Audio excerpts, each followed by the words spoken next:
sklerosis multiple, di mana ditemukan adanya leukosit, protein, dan zat kimia yang masuk ke dalam cairan otak.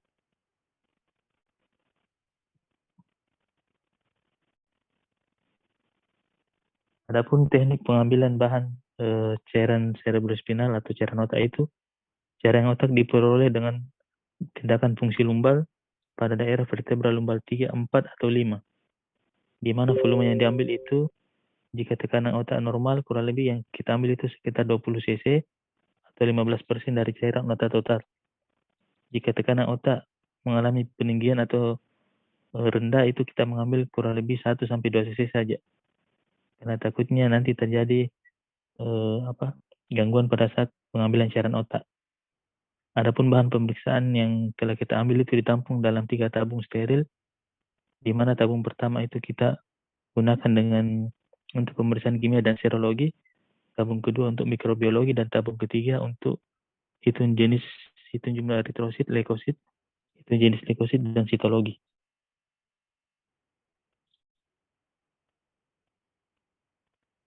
Oke, ini adalah lokasi pengambilan dari cairan otak. Untuk orang dewasa itu kita mengambil pada daerah lumbal 3 atau 4, sedangkan pada anak-anak itu daerah lumbal 4 atau 5.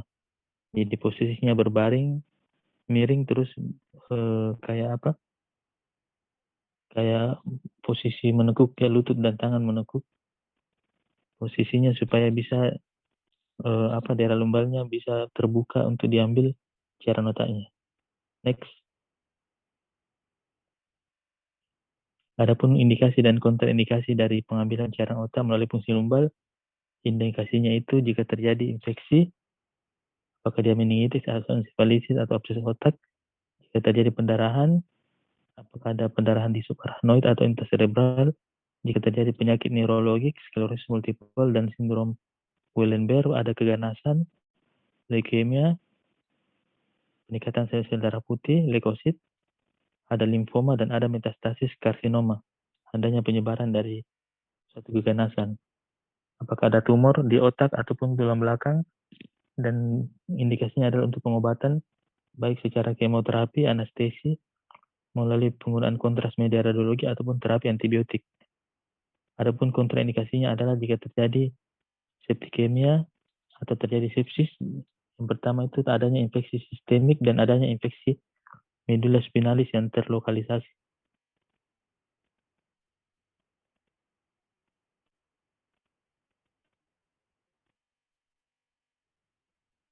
Adapun pemeriksaan laboratorium itu, yang pertama adalah pemeriksaan secara mikroskopik, di mana kita ketahui bahwa normalnya itu cairan otak itu jernih seperti air. Jika dia berwarna keruh atau seperti susu, kemungkinan karena adanya kandungan protein dan lipid yang tinggi dapat merupakan indikasi adanya infeksi karena adanya peningkatan jumlah leukosit. Jika dia berwarna santokrom atau berwarna merah muda, oranye atau kuning, itu kemungkinan akibat adanya destruksi dari eritrosit atau kerusakan sel-sel darah merah, adanya pendarahan subarachnoid, dan adanya pendarahan di daerah intracerebral. Selanjutnya, apakah terjadi trauma fungsi, bisa mengakibatkan adanya darah dalam cairan otak, dibedakan dengan menampung cairan otak dalam 3 tabung. Darah terbanyak itu pada tabung pertama dan akan berkurang pada tabung selanjutnya. Selanjutnya, terdapatnya benang-benang fibrin pada cairan otak.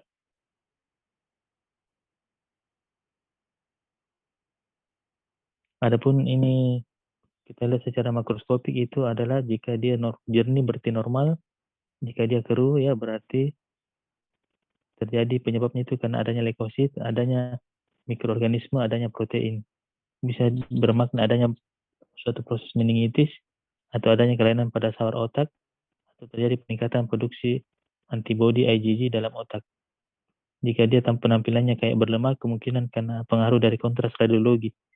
Jika dia kayak berdarah, kemungkinan karena adanya eritrosit, bisa karena pendarahan ataupun karena adanya pada saat pengambilan cairan otak atau ada trauma pada saat pengambilan fungsi lumbal, ya, fungsi lumbal otak, cairan otak. Jika dia santokromia, kemungkinan karena ada HB, hemoglobin ada karena maknanya itu adanya pendarahan lama, eritrosit mengalami lisis karena trauma fungsi. Jika dia terkandung bilirubin, kemungkinan adanya degradasi eritrosit atau peningkatan bilirubin serum. Jika dia ada karoten, kemungkinan adanya peningkatan karoten serum, protein kelainan sel otak, dan melanin, kemungkinan adanya gangguan menial melanoma. Jika dia ada bekuan pada cairan otak, kemungkinan adanya karena adanya protein ataupun faktor pembekuan. Bisa karena kelainan sel otak ataupun trauma fungsi.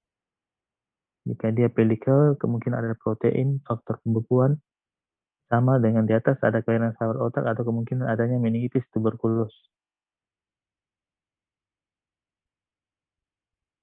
Adapun secara mikroskopik, harus diperiksa secepat mungkin. Bila ditunda, bisa disimpan di suhu 4 derajat Celcius. Adapun yang kita periksakan itu bisa terdiri dari eritrosit, leukosit, dan heterogenis leukosit. Pada orang dewasa normal, limfosit dan monosit berjumlah kurang dari 5 sel per mikroliter. Sedangkan pada anak, jumlah leukositnya itu kurang dari 10 sel per mikroliter. Sedangkan pada neonatus kurang dari 30 sel per mikroliter atau monosit lebih banyak terkandung monosit.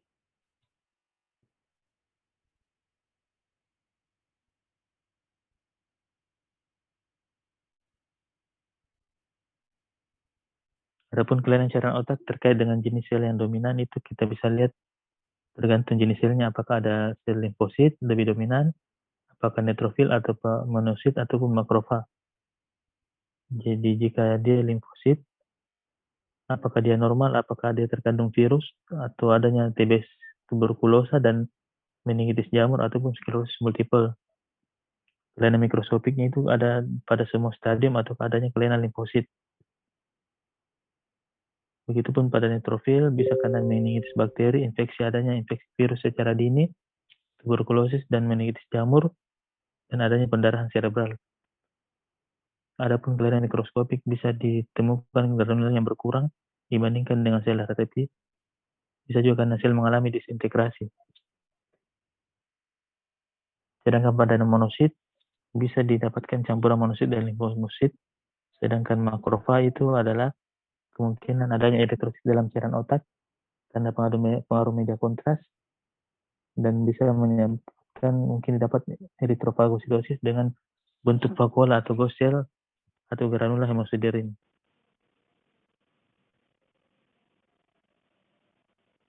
Jika dia ditemukan sel-sel muda atau sel blast, kemungkinan adanya suatu keganasan atau leukemia akut. Kelainannya itu bisa adanya limfoblast, mieloblast, atau monoblast.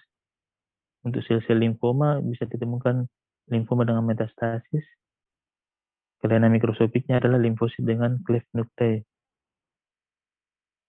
Untuk plasmosit, sklerosis multiple, dan reaksi limfositik, bisa ditemukan plasmosit yang klasik. Untuk sel-sel ependimal, karena prosedur diagnostik adanya kesalahan, sehingga tampak berkelompok inti dan jenis sel tidak jelas. Adapun jenis sel yang sel ganas, bisa karena adanya karsinoma dengan metastasis, bisa adanya karsinoma susunan secara pusat, primer ya. Adapun kelainan mikroskopiknya itu tampak berkelompok dengan tepi sel dan inti yang menyatu. Adapun pemeriksaan kimia, yaitu cairan otak merupakan filtrasi dari plasma, di mana berat molekulnya sama dengan plasma, di mana filtrasi bersifat selektif dikontrol oleh sawar otak. Nilai rujukan zat kimia dalam cairan otak tidak sama dengan plasma. Pemeriksaan yang biasa dikerjakan adalah uji nona apple albumin, uji pandi, protein total kuantitatif, dan glukosa.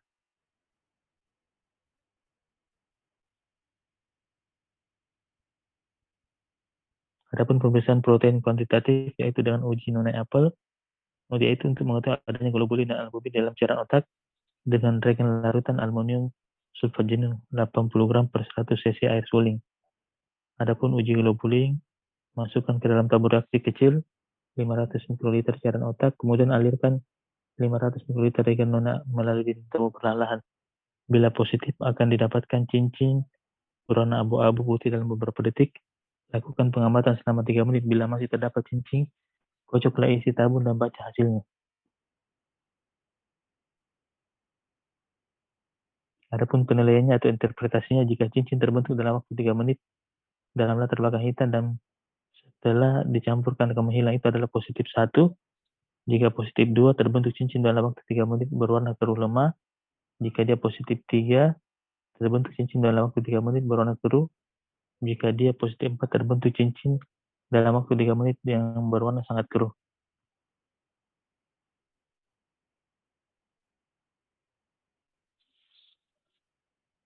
Adapun uji albumin adalah isi tabung yang telah dikocok, disaring menggunakan kertas saring, kemudian diteteskan 25 mikroliter asam asetat 10%, kemudian dipanaskan. Kekeruhan yang ringan dianggap normal.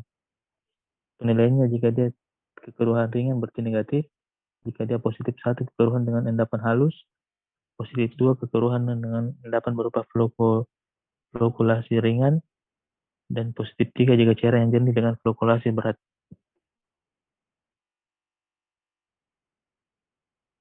Adapun uji Pandi adalah dipakai untuk menguji adanya globulin. Cara pemeriksanya itu masukkan ke dalam tabung reaksi kecil satu sisi reagen Pandi dan satu tetes cairan otak. Penilaiannya dalam keadaan normal tampak kabut berwarna putih biru yang lemah.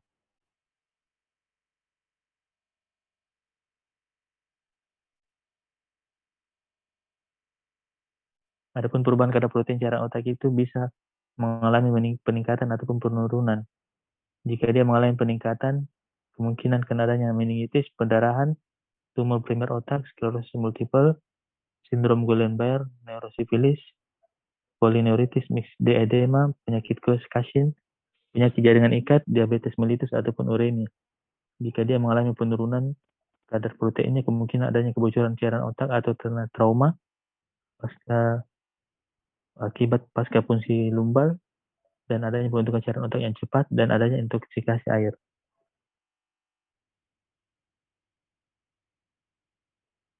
Adapun fraksi protein cairan otak, serum, dan rasio, fraksi protein per albumin cairan otak kurang lebih 1,7 dengan serum 23,8, berbandingan serumnya itu adalah kurang lebih 14.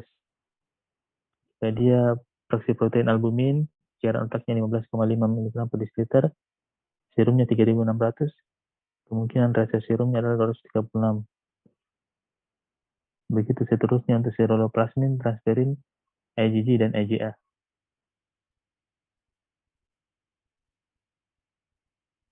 Adapun pemeriksaan glukosa masuk ke dalam cairan otak melalui saudara otak. Kadar normalnya itu 50-80 mg per desiliter, atau kurang lebih 60-70% dari kadar glukosa plasma. Adapun rasio glukosa cairan otak terhadap serum ada 0,6. Glukosa darah harus diperiksa 1-2 jam sebelum fungsi lumbal. Di mana mekanisme penurunan glukosa cairan otak itu bisa karena ada penurunan atau gangguan transfer glukosa di dalam saur otak, ataupun adanya peningkatan pemecahan glukosa atau glikolisis pada susunan saraf pusat.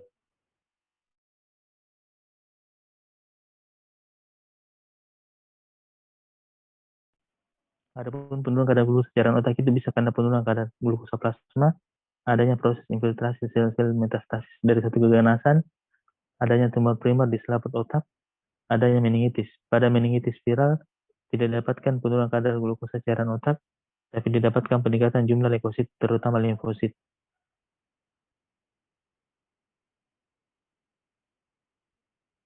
Adapun pemeriksaan asam laktat, kadar normalnya adalah 10-22 mg per desiliter, di mana kadarnya meningkat itu pada keadaan metabolisme anaerob dalam susunan saraf pusat oleh karena adanya kekurangan oksigen, hipoksia jaringan, penurunan tekanan O2 dari arteri, adanya kerusakan otak, infark otak, adanya pendarahan intrakranial, hidrosefalus, trauma otak, edema otak, dan meningitis.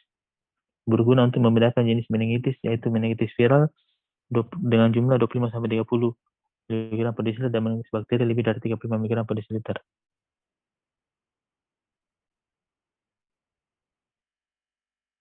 Adapun pemeriksaan mikrobiologi identifikasi adalah untuk identifikasi penyebab meningitis dengan jenis pemeriksaan pewarnaan geram, BTA, pemeriksaan dengan tinta India, dan uji aglutinasi lateks.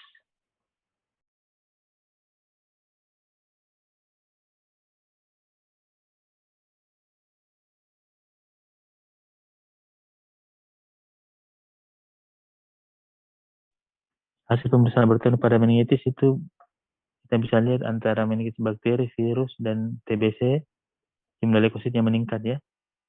Adapun untuk itu jenis leukosit yang meningkat adalah neutrofil, limfosit, dan monosit. Adapun kadar protein total juga mengalami peningkatan pada meningitis bakteri, pada meningitis TBC ataupun pada meningitis jamur. Pada glukosa menurun, pada meningitis bakteri, pada meningitis viral normal, keadaan ditemukan normal, pada TBC menurun dan jamur itu keadaan normal atau menurun. Kadar laktat lebih dari 35 gram ml normal ataupun lebih dari 25 ataupun lebih dari 25 mg per desiliter.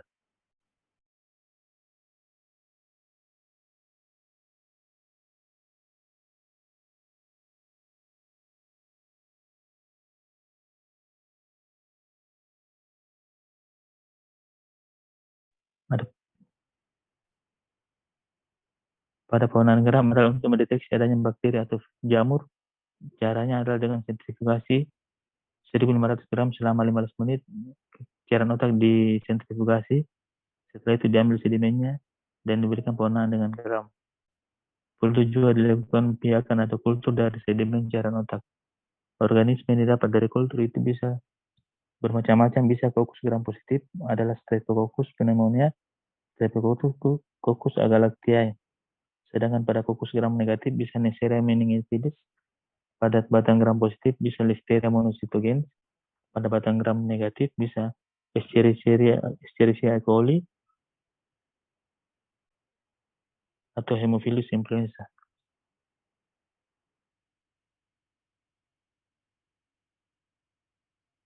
Adapun pewarnaan bakteri tahan asam atau beta digunakan untuk mendeteksi adanya basil tahan asam. Caranya dengan sentrifugasi sama dengan tadi yang di atas.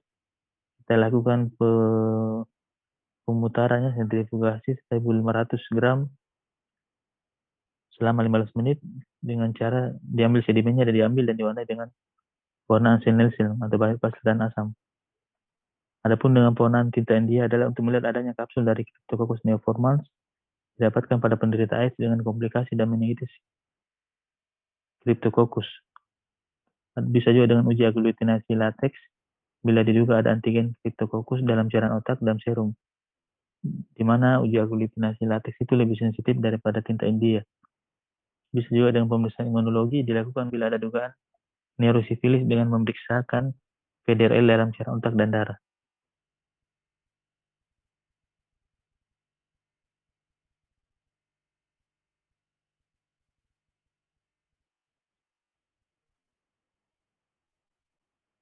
Oke, ada mungkin yang mau bertanya, silakan.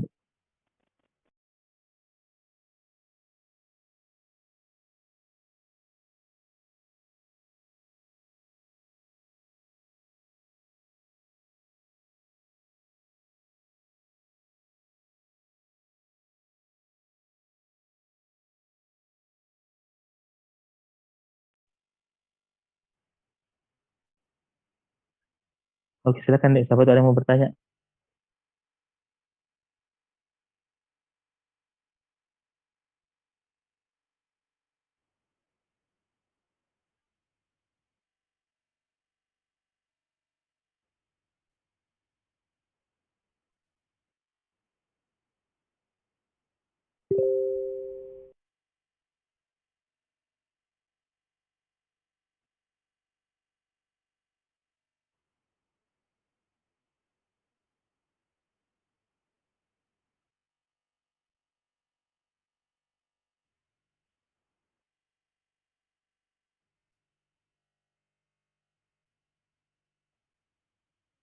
Ada yang mau bertanya, Dek?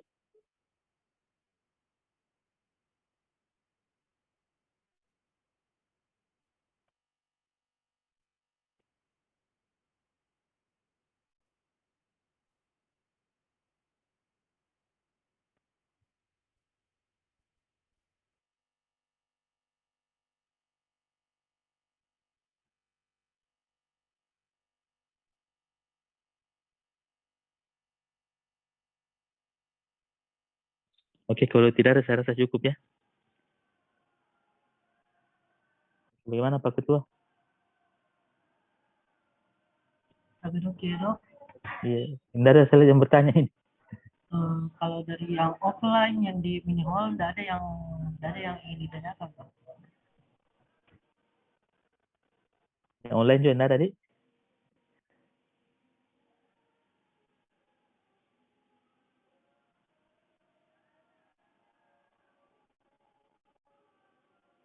Oke, kalau ada yang bertanya mungkin saya rasa cukup ini. Bagaimana Pak Ketua? Tapi iya dok. Oh iya. Oke, baiklah. Terima kasih atas perhatiannya semua. Wabillahi taufiq wal hidayah. Wassalamualaikum warahmatullahi wabarakatuh. Waalaikumsalam. Waalaikumsalam warahmatullahi wabarakatuh. Terima kasih banyak dok. Banyak dok. Iya, sama-sama deh.